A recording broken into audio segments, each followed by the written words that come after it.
¿Qué tal? Mi nombre es Gustavo Ulises Bernal Paredes. Mi número de matrícula es 2001-3831,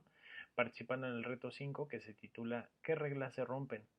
El módulo de Derecho Internacional, la licenciatura en Derecho. El nombre de mi asesor es Filiberto Eduardo Manrique Molina y la película que yo elegí en este caso fue La lista de Schindler. Esta película nos narra la historia de Oskar Schindler, que fue un empresario alemán,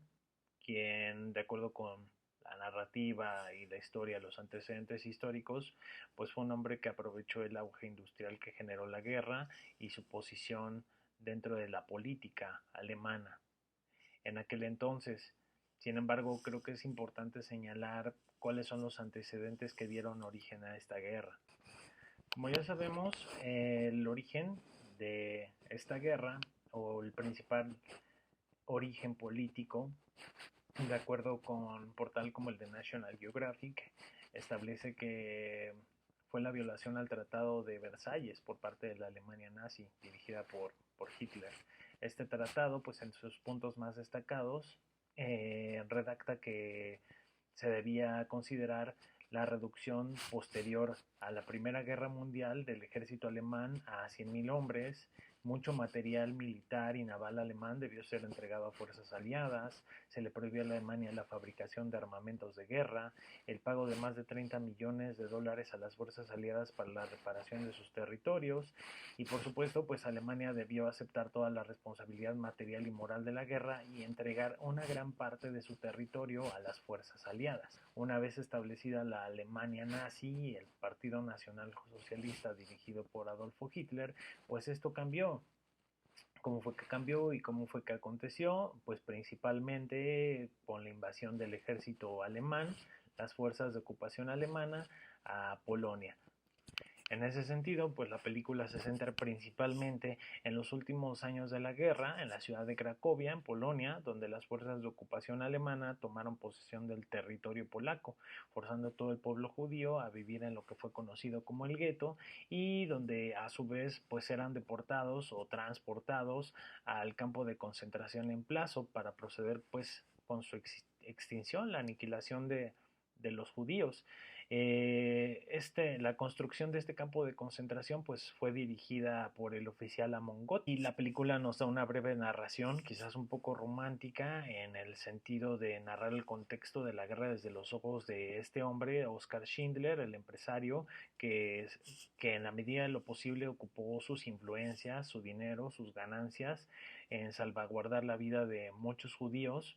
a través de su empresa, de sus empresas,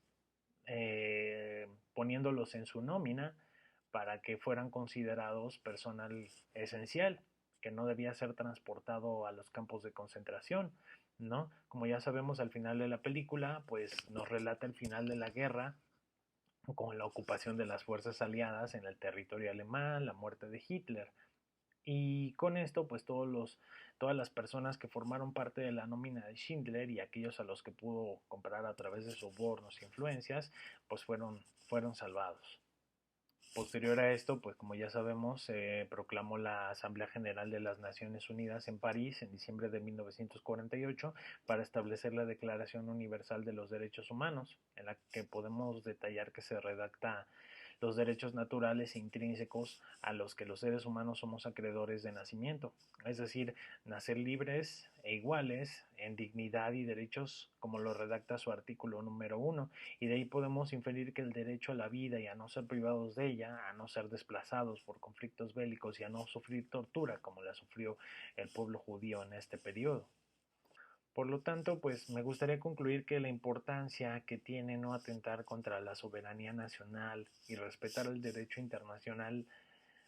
radica en el mero hecho de que al ser seres humanos dotados de raciocinio, debemos de conocer el valor intrínseco que tiene la vida y lo fundamental que debe ser o que debería de ser vivir dignamente. Conocemos gracias a la historia las consecuencias de los errores que puede provocar el que un Estado atente contra otro o el que una persona atente contra otra. ¿Cuáles son las consecuencias a las que se llegan a través de estos fines, los fines bélicos? Y debemos asumir que hoy en día la importancia de conocer esta historia y los antecedentes que la marcan y que marcan el origen de los derechos humanos que hoy se pretende hacer valer en el mundo,